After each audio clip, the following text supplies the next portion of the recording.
Most Americans are familiar with the 1031 exchange but again, you're stuck in real estate. You trade one piece of real estate out for another piece of real estate. And my clients, when they're moving into retirement, they're saying, well, the reason I'm selling this property is because I don't want to be in real estate anymore. I don't want to, you can hire a property manager. Yeah, but the property manager calls me and asks what to do about a leaky faucet. I don't want to be dealing with those calls anymore. I want to be done. I want to retire. I want that money to travel, vacation, give to my kids, build a cabin on the coast, beach, whatever. I want a new lifestyle. Okay.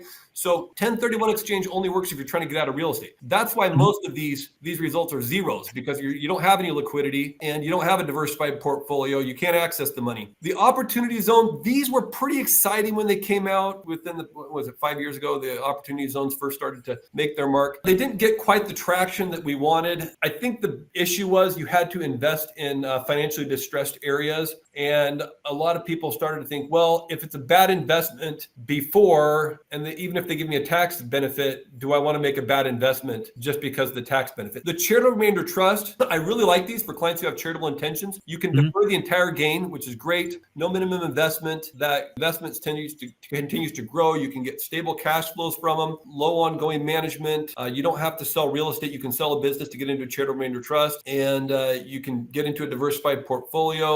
But you need to talk to an attorney. There's high setup fees. The liquidity is pretty bad on these. If you change your mind and decide, well, I don't want to give to that charity more, I've got a personal emergency, I've got a new charity I like, my kid needs the money, you're stuck. You're stuck with the Charitable Remainder Trust. So that's the biggest downside there. Delaware Statutory Trust. This one, it's a form of a 1031 exchange. It just makes it easier to find the property. But it has more downsides. They're more expensive. The fees are high.